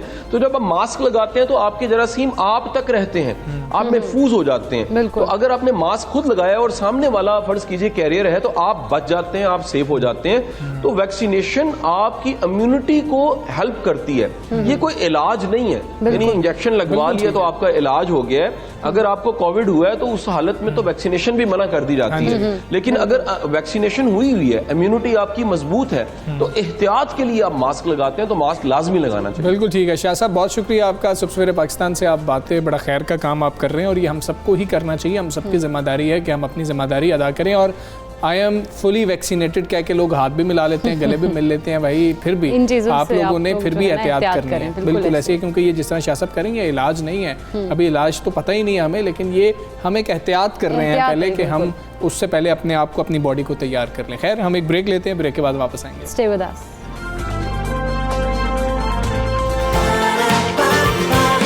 सुबह सवेरे पाकिस्तान, सुबह सवेरे पाकिस्तान। बात करेंगे वफाक और सिंध के दरमियान जो जारी सियासी कशमकश है वो ख़त्म नहीं हो पा रही है। वज़ीर-ए-आज़म इमरान खान गुज़श्ता रोज़ मुख्तसर दौरे पर कराची गए, जहां उन्होंने कराची में जारी मेगा प्रोजेक्ट से मुताल्लिक़ इजलास की सदारत की, मगर वज़ीर आला सिंध सैयद मुराद अली शाह को इजलास में शिरकत की दावत नहीं दी गई। बिल्कुल, और इजलास से खिताब करते हुए वज़ीर आज़म इमरान खान ने कहा कि मुल्क की तरक्की कराची की तरक्की से वाबस्ता है, कराची की आवाम की मुश्किलात पर आंखें बंद नहीं कर सकते। इससे पहले वज़ीर आज़म ने शिपयार्ड में ship lift and transfer system का इफ्तिताह भी किया था। और इफ्तिताई तकरीब से वज़ीर आज़म ने खिताब किया, कहा कि पाकिस्तान को जिस तेज़ रफ्तारी से आगे बढ़ना चाहिए था उस तेज़ रफ्तारी से ये नहीं बढ़ा और हमें गैर मुल्की इमदाद के निसार ने कमज़ोर कर दिया, लेकिन अब अल्लाह का करम है कि पाकिस्तान दुरुस्त रास्ते पर गामज़न है, लग चुका है। और वज़ीर आज़म साहब ने क्या कहा, आपको वो सुना देते हैं। मुझे बड़ी खुशी हुई कि हम अब टेक्नोलॉजी की फील्ड में आगे बढ़ रहे हैं। जिस तरह हम आगे बढ़ रहे थे एक वक्त पे, हम उस तेज़ी से अपने पोटेंशियल के ऊपर नहीं पहुंचे। उसकी बहुत बड़ी वजह ये थी कि हम एक आसान रास्ते पे चले गए, इंपोर्ट लेड इकॉनमी बन गए। हमने अपनी कुव्वत पहचानी नहीं, क्योंकि जब भी कोई वसाखियों के ऊपर चलता है तो उसकी अपनी जिस्मानी कुव्वत कमज़ोर हो जाती है। मुझे जो खुशी हो रही है आज यहाँ कि ये अब फिर से कोशिश हो रही है कि हम अपने पैर पे खड़े हों। ये एक प्रोग्रेस है। टेक्नोलॉजी का इस्तेमाल करके अपना मुल्क का पैसा बचाना है। जो चीज़ें हम इंपोर्ट करते हैं वो पाकिस्तान में प्रोड्यूस। अच्छा, वज़ीर आज़म इमरान खान की आपने गुफ्तगू सुनिए। दूसरी जानिब वज़ीर आज़म के दौरा कराची का जवाब पीपल्स पार्टी के चेयरमैन बिलावल भुट्टो जरदारी ने प्रेस कॉन्फ्रेंस करके दिया है, जिसमें उन्होंने साफ कह दिया कि अपोजिशन मुत्तहिद होकर अदम एतमाद लाए तो पंजाब और वफाकी हुकूमत कल ही गिर जाएगी। उन्होंने क्या कहा वो भी सुन लीजिए। ये बहुत अनस्टेबल हुकूमत है, इलेजिटिमेट हुकूमत है ही, और हम समझते हैं कि किसी भी वक्त आम इंतखाबात हो सकते हैं और यही वजह है कि हम अपनी तैयारी कर रहे हैं। आज भी मैं समझता हूँ कि अगर अपोजिशन सीरियस है, अगर अपोजिशन मिल के अदम एतमाद पहले बुज़दार के खिलाफ फिर इमरान खान के खिलाफ लेकर आते हैं तो कल हुकूमत गिर जाएगी। जी, ये आपने देखा कि जो बिलावल भुट्टो जरदारी साहब कह रहे थे, इसी सारे मामले पर बात करेंगे। हमारे साथ मौजूद हैं सीनियर तज्ज़ियाकार मज़हर अब्बास साहब। मज़हर अब्बास साहब, अस्सलाम वालेकुम, गुड मॉर्निंग सर। सबसे पहले तो ये बात कर लेते हैं, हम कराची के मसाइल की बात कर रहे हैं और सब मिलकर ही बात कर रहे हैं। जब बात आती है, सब कहते हैं कि कराची के मसाइल हल होने चाहिए, हम तो बहुत कोशिश कर रहे हैं, लेकिन जब वज़ीर आज़म जाते हैं, वज़ीर आला सिंध से मुलाकात नहीं होती है, कराची का मसला कैसे हल हो सकता है जब बैठ के बात ही नहीं करना चाहते? जी, ये कोई नई कहानी नहीं है, बहुत पुरानी कहानी है। सिर्फ ये वज़ीर आज़म क्या, इससे पहले जो वज़ीर आज़म रहे हैं उनकी भी यही कहानी है। और जब बहुत सारे लोग किसी मसले को मसला कहते हैं तो इसका मतलब है वो मसले को हल करना नहीं चाहते, सिर्फ उस मसले को बरकरार रखना चाहते हैं। और चूँकि वो बरकरार रहेगा तो सियासत होती रहेगी, और सियासत होती रहेगी तो उनकी अपनी अपनी दुकानें चमकती रहेंगी। और यही जो है कराची के साथ, और कराची का सबसे बड़ा अलमिया यही रहा है कि यहाँ आके सब सियासत भी करते हैं, कराची को मिनी पाकिस्तान भी कहते हैं, कराची को माशी हब भी कहते हैं, कराची को पोर्ट सिटी भी कहते हैं, ये सब कुछ कहते हैं, लेकिन कराची का मसला हल करने को कोई तैयार नहीं। बिल्कुल। जो भी काम होता है वो एडहॉकिज्म पर होता है। और ये जो जब आप कशीदगी रहेगी वफाक की सिंध की लोकल बॉडीज से, तो ये जब ट्रापाटाइट कॉन्फ्लिक्ट रहेगा तो कराची का मसला कभी भी हल नहीं होगा। जो भी होगा, कोई आएगा, वो अपना कोई प्रोजेक्ट लॉन्च कर जाएगा, तख्ती लगा जाएगा, फिर उसके 30-40 साल बाद एक और कोई शख्स आएगा, वो उस तख्ती को हटा के अपनी तख्ती लगा देगा। तो कराची का यही मसला है। इसीलिए कराची मास ट्रांजिट से लेके K4 तक की स्कीमें जो है वो आज तक जो है वो अपनी पाए तकमील तक नहीं पहुँच सकी। अच्छा, मज़हर अब्बास साहब, इस वक्त जब तहरीक इंसाफ अलल ऐलान कह रही है कि अब उनका अगला जो सियासी टारगेट है वो सिंध है, ऐसे में आप वज़ीर आज़म ने जो दौरा किया है कराची का, इसकी इम्पोर्टेंस किस तरह से देखते हैं? देखिए, वो एक ख़ास खुद गवर्नर सिंध साहब को सुन रहा था, वो खुद कह रहे हैं ख़ास प्रोजेक्ट के लिए वो आए थे, उसका इफ्तिताह करके वो वफाक की टेरिटरी में फॉल करता है KPT, उधर आए, उन्होंने वहाँ पर जो है वो इनॉग्रेशन की उसकी, वहीं इजलास किया और फिर वापस चले गए। तो मैं इसे कराची का दौरा नहीं कहता कि कराची के विज़िट पर वो नहीं आए थे, क्योंकि कराची के विज़िट पर आते तो फिर कराची का विज़िट करते जी। तो आए थे, आता है प्राइम मिनिस्टर, जाहिर है बाज़ हो सकता है कि उनके प्रोग्राम में कोई तब्दीली हुई हो, क्योंकि इनिशियली मेरे पास जो इन्फॉर्मेशन थी वो यही थी कि प्राइम मिनिस्टर अगर आएंगे वहाँ कराची ट्रांसफॉर्मेशन जो मीटिंग होगी उसको चीफ मिनिस्टर को भी बुलाया जाएगा, लेकिन क्या तब्दीली हुई इसका अंदाजा नहीं। सही है मज़हर अब्बास साहब। चेयरमैन पीपल्स पार्टी बिलावल भुट्टो जरदारी ने फिर से अपोजिशन को मुत्तहिद होने की बात की है। वफाक में भी हम गवर्नमेंट गिरा सकते हैं, पंजाब में भी गवर्नमेंट गिरा सकते हैं, आप क्या समझते हैं? वाकई ये ख्वाहिश है दोबारा से बिलावल भुट्टो जरदारी साहब की, पीपल्स पार्टी की, या बस सियासी बयान? पहली चीज़ तो ये कि गवर्नमेंट गिराना क्यों चाहते हैं? कोई गवर्नमेंट आती है और ये तो खुद इनका बयानिया था कि जी हर हुकूमत को 5 साल करने का हक़ हासिल है और उसको 5 साल हुकूमत करनी चाहिए जी। तो क्यों फिर वो अदम एतमाद की तहरीक लाना चाहते हैं? आप ये जो 5 साल का पीरियड होता है ये अपोजिशन के लिए जो है वो गवर्नमेंट इन मेकिंग होती है अपोजिशन, तो वो अपना लाएमल तैयार करें, अपना प्रोग्राम तैयार करें, जब नए इंतखाबात हों तो वो उन रिफॉर्म्स करें, लेजिस्लेशन करें, ये होता है एक डेमोक्रेटिक प्रोसेस में जी।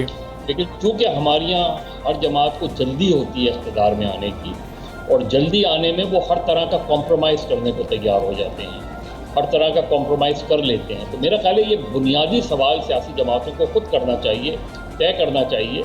कोई गवर्नमेंट ख़राब परफॉर्मेंस कर रही है, आप उसकी ख़राब कारकर्दगी को एक्सपोज करें जी। माफ़ कीजिएगा, प्राइम मिनिस्टर को एक्सपोज करें, बिल्कुल ये आपका काम है, यही सियासी जमातों का काम होता है। लेकिन जब आप अदम एतमाद की तहरीक की तरफ जाते हैं, या जब आप कोई एजुटेशन करते हैं, जिस तरह इमरान खान ने 114 दिन का धरना किया, वो किया, तो आप उस हुकूमत को जो है वो कमज़ोर नहीं कर रहे होते, आप उस सिस्टम को कमज़ोर कर रहे होते।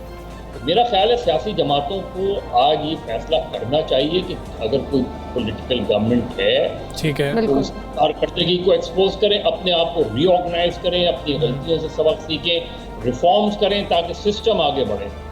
सिस्टम आगे बढ़ता है, सिस्टम जब आप अदम एतमाद लाएंगे, चलें आप ले आए, कामयाब हो गए, उसके बाद क्या होगा?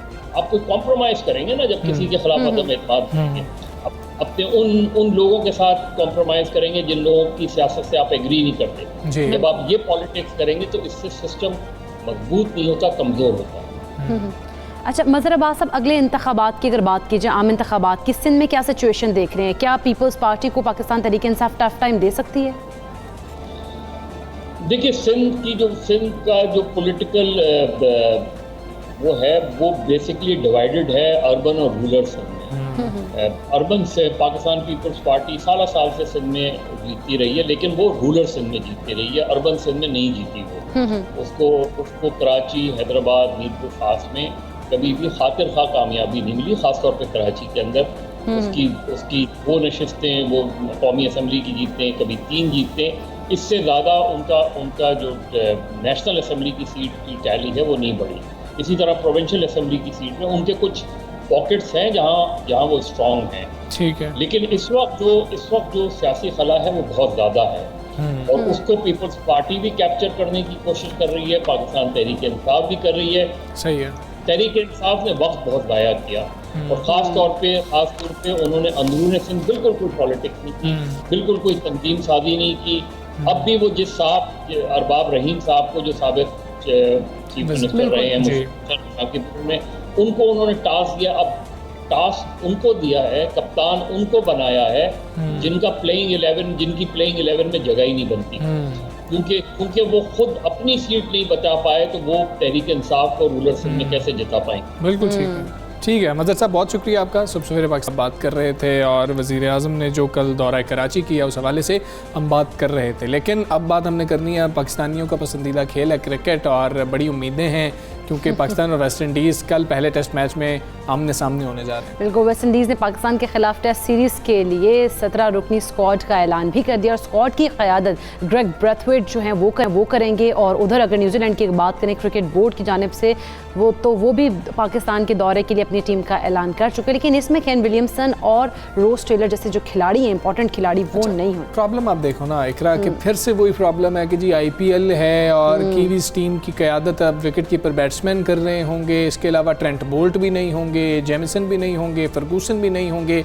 तो ये सारी चीज़ें अब अदम शमूलियत बताई जा रही है IPL की वजह से, और क्रिकेट बोर्ड्स को इस हवाले से बहुत ज़्यादा सोचना चाहिए, और पाकिस्तान क्रिकेट बोर्ड को भी इस हवाले से एहतजाज तो कम अज़ कम करना चाहिए। हम कब तक यही कहते रहेंगे, टीम वापस आ रही है, टीम खेलने के लिए आ रही है, तो इतना ही हमारे लिए बहुत है। ICC एक कोशिश कर रही है कि ओलंपिक्स में क्रिकेट को शामिल कर लिया बिल्कुल जाए। क्रिकेट की ओलंपिक्स में शिरकत का मुखालिफ जो है वो भारत था, लेकिन अब वो भी उसका हामी हो गया, और ICC का कहना है कि अमेरिका में 30 मिलियन क्रिकेट शायकीन रहते हैं। लॉस एंजलिस ओलंपिक्स के लिए क्रिकेट जो है वो आइडियल होगा। अब कश्मीर प्रीमियर लीग की भी हमने बात करनी है। हमारे साथ मौजूद है नसीम राजपूत साहब। अस्सलाम वालेकुम, गुड मॉर्निंग। सबसे पहले कल होने वाले मैच की बात कर लेते हैं, क्या देख रहे हैं? बैलेंस साइड है पाकिस्तान की भी, अगर हम टेस्ट की बात करें तो। वालेकुम सलाम एंड गुड मॉर्निंग हमजा इकरा। आप ओवरऑल अगर हम देखते हैं यहाँ पर तो बैलेंस्ड मैच कहीं ना कहीं है, लेकिन एक एज जरूर है यहाँ पर वेस्ट इंडीज को। वेस्ट इंडीज जिस तरीके से तो उनकी अपनी कंडीशन है, लेकिन अगर जो हम सुन रहे हैं यहाँ पर कि जो टाइम है इस दौरान में वेस्ट इंडीज की पिचेस ज्यादातर स्पिनर्स को सूट करती हैं, तो वो एक एज कहीं ना कहीं पाकिस्तान को जरूर हासिल होगा। हमारे स्पिनर्स उनसे बेहतर है, कि वो ज्यादा इतना स्पिनर्स पे फोकस नहीं करते, उन्होंने पेसर्स पे जाते हैं, बैट्समैनों पे जाते हैं, वो डिफरेंट स्टाइल की क्रिकेट खेलते हैं। लेकिन स्पिन डिपार्टमेंट में हमें नोमान की सूरत में, साजिद की सूरत में उनसे कहीं ज्यादा बेहतर हमारे पास स्पिनर है। तो ये एक एज है, लेकिन मैं फिर भी एक ही बात कहूंगा कि वेस्ट इंडीज अपनी कंडीशन में खेल रहा है, तो वो डिफिकल्ट होगा पाकिस्तान के लिए, इतना आसान नहीं होगा। अच्छा नसीम राजपूत साहब, आपके ख्याल में फिर बैटिंग में मुश्किल ज़्यादा होंगी या बॉलिंग में? क्योंकि हमारी फील्डिंग अगर उसकी बात की जाए तो वो हमेशा एक जैसी ही रहती है। हमारे को कोई भी प्रॉब्लम कभी भी हो सकती है, हम किसी भी पिच पे कभी भी किसी तरीके से मुश्किलात से दो चार हो सकते हैं, और हम कोई भी रन बनवा सकते हैं। यानी हमारी बॉलिंग में वाला वो जो स्पार्क भी नहीं है, जो सच्चाई है। अगर आप देखें, स्पिनर्स अगर नहीं काम करते हैं तो फिर पेसर्स हमारे ऐसे नहीं है कि वो एक स्पेल के अंदर मैच को टर्न कर देंगे, जो माजी में हुआ करते थे। हसन अली से कुछ एक्सपेक्टेशंस अब बढ़ रही हैं।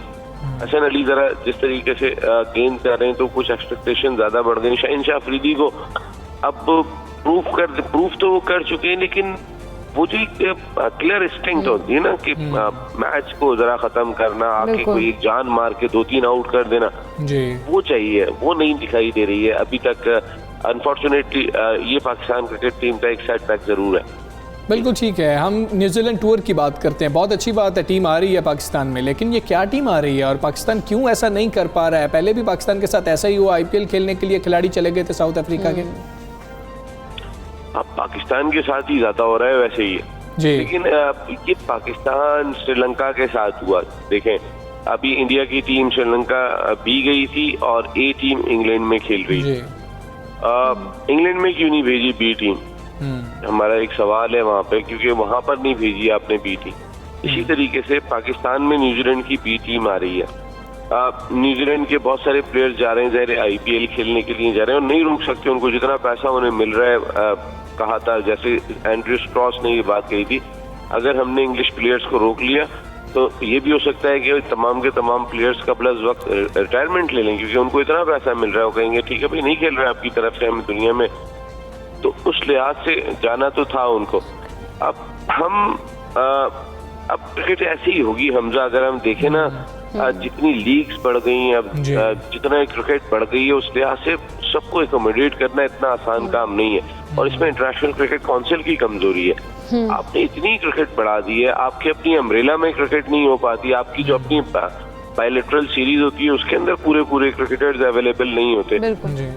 फिर कोविड की वजह से कुछ लीग्स भी आगे बढ़ गई, PSL भी आगे बढ़ी, IPL भी आगे बढ़ी अपने विंडो से, अपने शेड्यूल से, वरना हो सकता है यहीं पर न्यूजीलैंड की पूरी टीम आ रही होती अगर IPL आगे नहीं बढ़ता। तो कोविड भी इसमें एक बहुत बड़ा रोल है, जिसकी वजह से प्रॉब्लम्स दिखाई दे रही हैं। लेकिन हम इसी टीम से जीत जाए ना, मैं फिर आपको बात कह रहा हूँ, ये बड़ी बात होगी इस वजह से कि जो हमारा मोरल है, उनकी जो B और C भी बहुत स्ट्रांग है। तो हम दुआ करें कभी हमें 2 टीमें नहीं भेजनी पड़ जाए, दूसरी बनाना मुश्किल हो जाएगी। नहीं, हमारे पास मिडिल ऑर्डर के तो बहुत बैट्समैन हैं, हम वो तो तैयार कर लेंगे, बाकी टीम में मुश्किलात होंगी। बहुत शुक्रिया नसीम राजपूत साहब, सुबह सवेरे पाकिस्तान। आप बात कर रहे थे कुछ जश्न आज़ादी की तैयारियों की बात कर लेते हैं। पेशावर में जश्न आज़ादी की तैयारियां जिस तरह मुल्क भर में जा रही हैं, पेशावर में भी जोशो खरोश से खासतौर पे बच्चे जो हैं वो बहुत ज़्यादा बच्चों में बहुत ज़्यादा जोशो खरोश पाया जा रहा है। और स्टॉल्स जो हैं वो आप देख सकते हैं और झंडियाँ और बैजेस जो हैं वो बच्चे बड़े शौक से ख़रीद रहे हैं। अच्छा,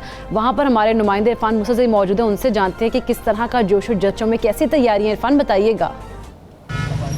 जी हमज़ा और इकरा, मुल्क भर की तरह पेशावर में भी यौम आज़ादी की तैयारियां जो है वो जोश व खरोश से जारी है। लोग जो है वो जश्न आज़ादी के लिए जो है वो ख़रीदारी कर रहे हैं। बड़ी तादाद में झंडियाँ जो है वो उसकी ख़रीदारी की जा रही है। इसके साथ साथ पाकिस्तानी परचम से जो अशिया बनी है उसकी बड़ी तादाद में ख़रीदारी जो है वो की जा रही है। मुख्तलिफ जो बच्चे हैं ज़्यादातर वो हमें काफ़ी इंटरेस्टेड नज़र आ रहे हैं। जो ट्रेडिशनल जो ड्रेस है उस पर जो है पाकिस्तानी परचम के जो बना हुआ है तो उसकी ख़रीदारी की जा रही है। मुख्तलिफ शर्ट्स जो है मुख्तलिफ किस्म के जिस पर पाकिस्तानी परचम बना हुआ है उसकी ख़रीदारी की जा रही है। इसके साथ साथ जो है बच्चियाँ जो है वो उसकी चूड़ियाँ वगैरह जो रिबन हो गए, इस तरह जो है रिंग्स जो है उसकी ख़रीदारी भी की जा रही है। मुख्तलिफ अशिया है, इस दफ़ा जो है मास्क भी जो पाकिस्तानी परचम से बने हुए उसकी ख़रीदारी भी की जा रही है। इसके साथ साथ हम देख रहे हैं कि गाड़ियाँ जो है बहुत से लोगों ने जो है वो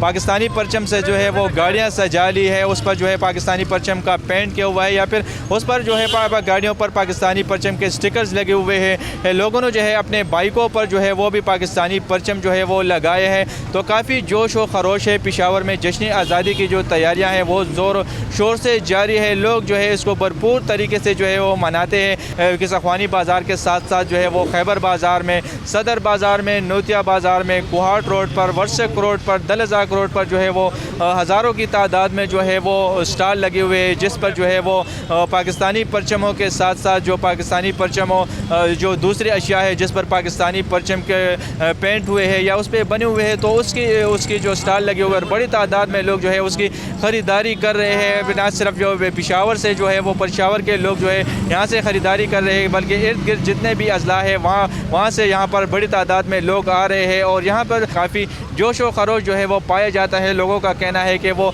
14 अगस्त को भरपूर तरीके से मनाएंगे तो इसलिए जो है उनकी कोशिश है कि वो ज़्यादा से ज़्यादा पाकिस्तानी परचम से जो अशिया बनी है तो उसकी ख़रीदारी करें ताकि वो यौम आज़ादी भरपूर तरीके से मनाएं। ठीक है इरफान, बहुत शुक्रिया आपका, आपने में जो है बताया किस तरह से तैयारियाँ जा रही हैं। लेकिन मार्केट में मैं देख रहा हूँ कि अर्तुरुल वाली शर्ट्स भी आ गई हैं जो बच्चे जोश व खरोश से ले रहे हैं और ज़िद करके ले रहे हैं। हम एक ब्रेक लेते हैं, ब्रेक के बाद वापस आते हैं।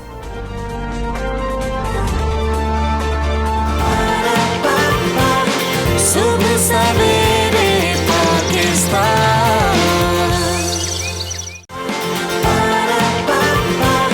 सुबह सवेरे पाकिस्तान।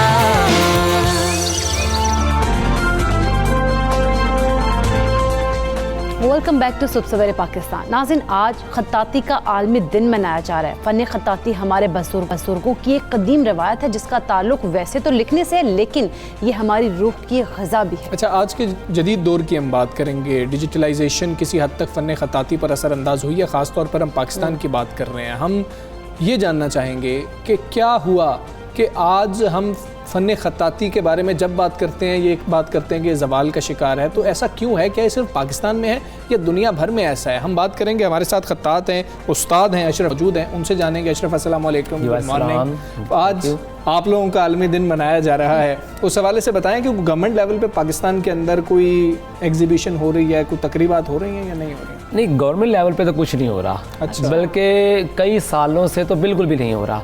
कभी गवर्नमेंट जो होती है उसको कोई हमारे कैलीग्राफर या कुछ ऐसे ताल्लुकात की बिना पे जो इंटरेस्ट होता है उनको कभी कभार कोई कुछ सालों के बाद कोई एक एग्जीबिशन करवा लेते हैं, वो भी खाना पूरी करने के लिए, लेकिन गवर्नमेंट की तरफ से कोई नहीं। हाँ, जो कैलीग्राफर्स हैं वो अपनी ऑन पे या अपने स्टूडेंट्स या अपने दोस्तों को ही इकट्ठा करके कोई एग्जीबिशन वर्कशॉप वगैरह करवा लेते हैं। अच्छा अशरफ, जिस तरह से हम देखते हैं खत्ताती का वो रुझान नहीं रहा जिस तरह के नाम थे, सादिकैन के नाम थे।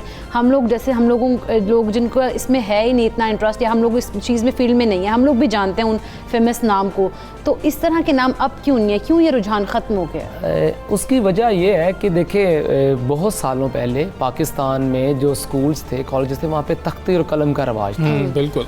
और उसकी वजह से टीचर्स की भी बहुत अच्छी हैंड राइटिंग होती थी और बच्चों की भी बहुत अच्छी होती थी, और वो बच्चे वहाँ से ऑटोमेटिकली कह लें एक गॉड गिफ्टेड स्किल लेकर ही एक अच्छे कैलीग्राफर या अच्छे आर्टिस्ट बन के निकल जाते थे प्राइमरी में ही। तो अब चूँकि वो बहुत कई सालों से, तकरीबन 2 दहाइयों से 20 सालों से वो तख्ती और कलम का रवाज जो है वो ख़त्म कर दिया गया है। दूसरी बात ये थी कि पहले हर स्कूल में कातब हजरात या कैलीग्राफर जो टीचर होते थे उनकी अपनी हैंड राइटिंग बड़ी अच्छी थी, वो बाकायदा सीखे हुए होते थे और वो बच्चों की भी हैंड राइटिंग और कैलीग्राफी बहुत अच्छी करते थे।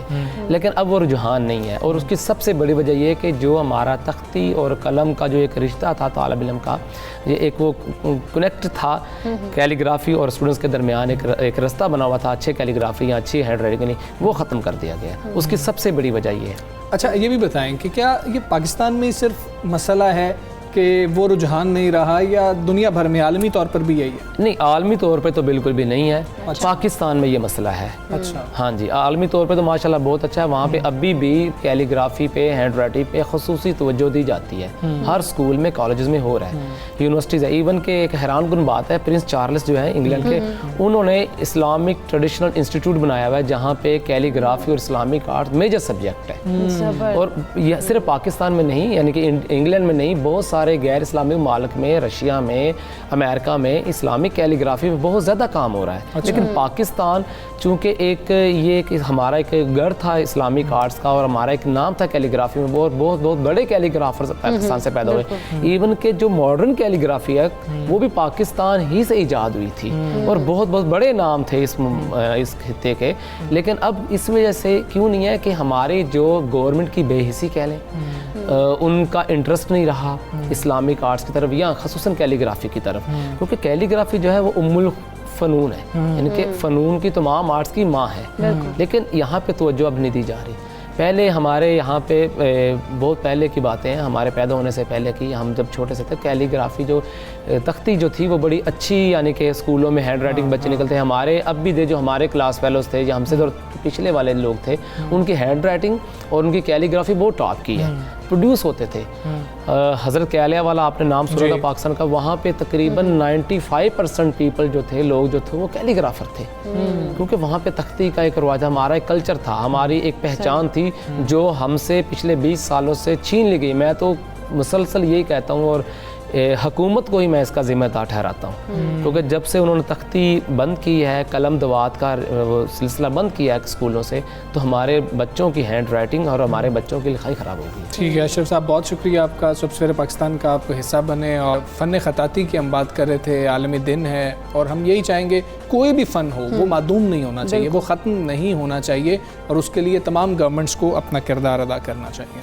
आगे बढ़ेंगे नाज़रीन। इस्लाम में जिन महीनों को अज़मत व हुर्मत और इज़्ज़त व एहतराम की निगाह से देखा जाता है, उनमें मुहर्रमुल हराम एक अजीम महीना है। यही वो महीना है जो तकवीम इस्लामी और सन हिजरी का नुक्ता आगाज़ भी है। आज 2 मुहर्रमुल हराम है, और इसकी अहमियत और इस दिन होने वाले अहम वाक़यात के बारे में हम अपने खुसूसी सेगमेंट किस्से से करबला में जानेंगे, साथी एंकर पर्सन जुनैद इकबाल से।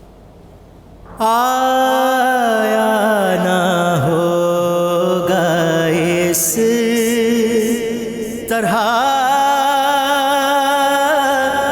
हुस्नो शबाब रेत पे। अल्हम्दुलिल्लाहि रब्बिल आलमीन वस्सलातु वस्सलामु अला सय्यिदिल अंबिया'i वल मुरसलीन अल्लाहुम्मा सल्लि अला सय्यिदिना व मौलाना मुहम्मदिन व अला आलिहि व अस्हाबिहि मुबारक वसल्लम अलैहि। दुनिया के तमाम देखने वालों को, तमाम चाहने वालों को, तमाम प्यार करने वालों को, और जहाँ जहाँ तक इस वक्त मेरी आवाज़ को सुना और मुझे देखा जा रहा है, जुनैद इकबाल की जानिब से एक बार फिर आपको अस्सलाम वालेकुम। नाज़रीन कराम, क़सस करबला है, और सिलसिले को वहीं से जोड़ते हैं जहाँ कल हमने गुफ्तगू को रोका था। अल्लाह रब्बुल इज़्ज़त ने कायनात की तख्लीक फरमाई, और फिर इंसानी ज़रूरियात की तमाम चीज़ों का इंतज़ाम करके इंसान को ज़मीन में बसाया। मगर इंसान की ज़मीन पर आमद के पीछे एक दास्तान है जो कि आगाज़ है दास्तान खैर व शर की। और इस दास्तान में नाज़रीन, शैतान हज़रत आदम अलैहिस्सलाम को सजदा न करने की वजह से खालिक कायनात की नाफरमानी का मुर्तकिब हुआ और शर की अव्वलीन अलामत बना। और हज़रत आदम अलैहिस्सलाम हुक्म खुदाबंदी की तामील करके खैर की अलामत करार पाए। नाज़रीन कराम, खैर व शर का ये सिलसिला फिर रुका नहीं बल्कि ज़माने के साथ साथ आगे बढ़ता रहा और हज़रत आदम अलैहिस्सलाम व इब्लीस के बाद गर्दिश फलक ने हज़रत इब्राहीम अलैहिस्सलाम को खैर और नमरूद को शर की अलामत पाया। हज़रत मूसा अलैहिस्सलाम को खैर और फ़िरौन को शर की अलामत करार दिया। फिर रिसालत माब सल्लल्लाहु अलैहि वसल्लम सरापा खैर और अबू जहल और अबू लहब शर की अलामत बने। सतीज़ा कार रहा है अज़ल से ता इमरोज़ चराग़े मुस्तफ़वी से शरारे बू लहबी।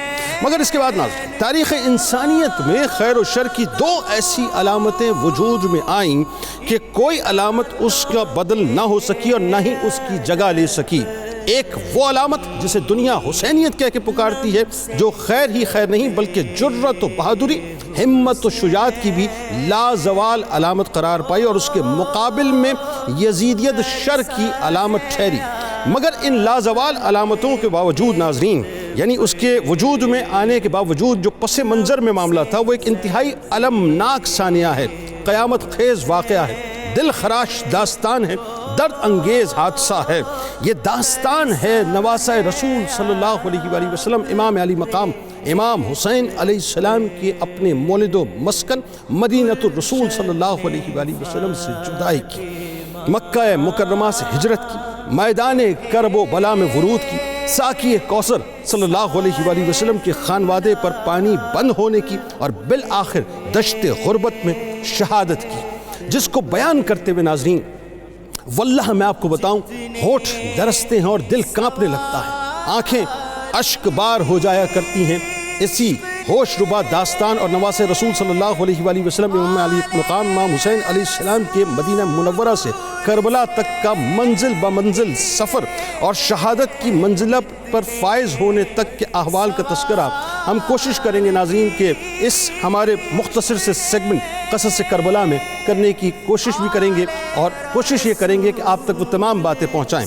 नाज़रीन कराम, याद रहे कि ये कोई आम क़स्सा या दास्तान नहीं है, इसीलिए इसे सुनने के मैं आपसे गुजारिश करना चाहता हूँ, कुछ तकाज़े हैं। नम आँखों से अक़ीदत के अश्क निछावर कीजिए और सरकार मदीना सल्लल्लाहु अलैहि वसल्लम और आप सल्लल्लाहु अलैहि वसल्लम की आले पाक पर दुरूद विर्द ज़ुबान रखिए। नाज़रीन कराम, नवासे रसूल सल्लल्लाहु अलैहि वसल्लम इमाम अली मकाम इमाम हुसैन अलैहिस्सलाम के सफ़र शहादत का आगाज़ उस साल हुआ जिससे पनाह मांगने का रसूल करीम सल्लल्लाहु अलैहि वसल्लम ने हुक्म फरमाया। हज़रत अबू हुरैरा रज़ियल्लाहु ताला अन्हु से रिवायत है कि रसूलुल्लाह सल्लल्लाहु अलैहि वसल्लम ने इरशाद फरमाया कि 60 हिजरी के साल और लड़कों की हुकूमत से अल्लाह की पनाह मांगो।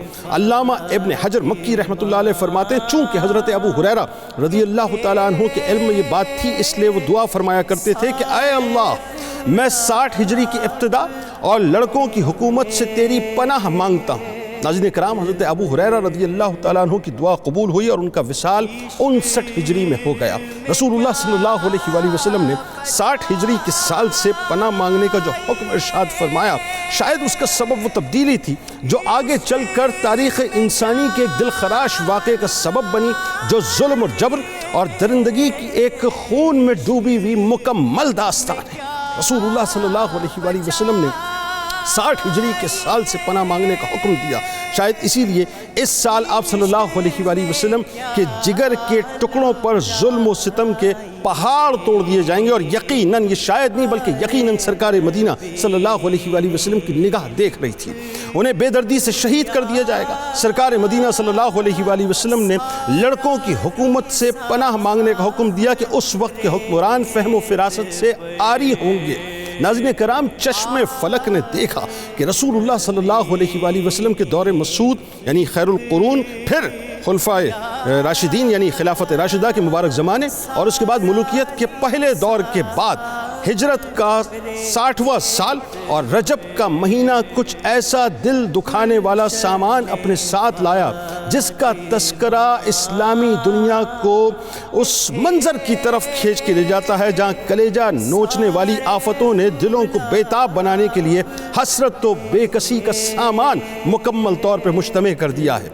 यजीद की तख्त नशीनी उन नाकाबिले बर्दाश्त मुसीबतों की तमहीद है जिसको बयान करते हुए कलेजा मुंह को आता है और दिल एक गैर मामूली बेकरारी से पहलू में फड़क उठता है।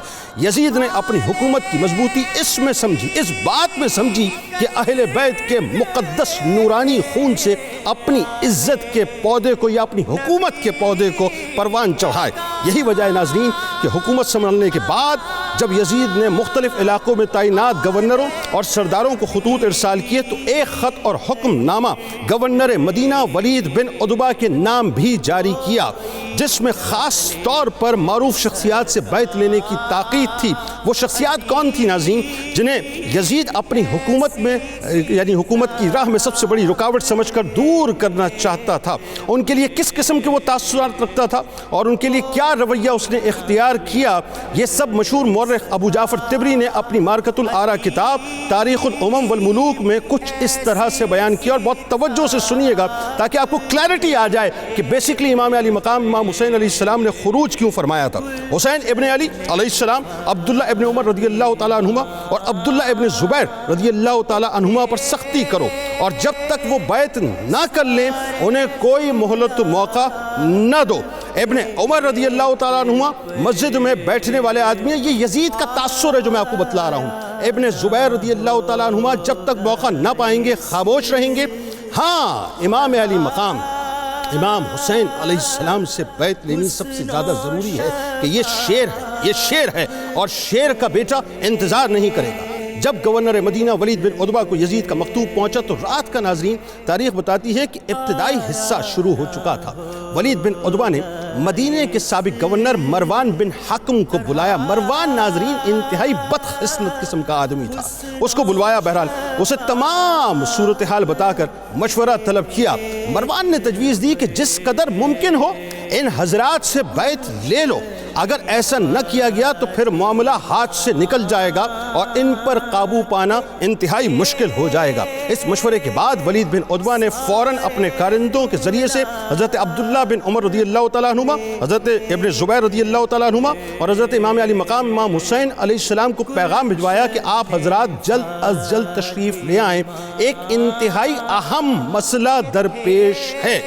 नाज़रीन कराम, वलीद बिन उतबा के पैगाम पर उन नफूस कुद्सिया ने किस रद्द अमल का इजहार किया, फिर वाक़यात किस अंदाज से ज़ुहूर पजीर हुए और उसके बाद क्या कुछ हुआ, यानी उस वक्त इमाम अली मकाम इमाम हुसैन अलैहिस्सलाम की निगाह फिरासत ने क्या कुछ देख लिया था और आपने जुमले फरमाए, वो समझ लीजिए कि इब्तिदा है बुनियादी तौर पर करबला की, जिसका तस्करा इंशाअल्लाह ज़िंदगी रही तो मैं अगले प्रोग्राम में करूँगा। तब तक के लिए इजाज़त दीजिए, इस दुआ, इस उम्मीद, इस यकीन के साथ कि अल्लाह तबारक व तआला आपका, हमारा, हम सब का हामी नासिर। अल्लाह हाफ़िज़। आया ना होगा इस तरह हुस्नो शबाब रेत पे। जी तो नाज़रीन, मुहर्रमुल हराम की मुनासिबत से आपने ये खुसूसी सेगमेंट किस्से करबला जो है मुलाहिज़ा किया है। हम दोनों को इजाज़त दीजिए, प्रोग्राम का वक्त ख़त्म हो चुका है। कल इंशाल्लाह फिर मुलाकात होगी। अपना बहुत ख्याल रखिए। अल्लाह हाफ़िज़।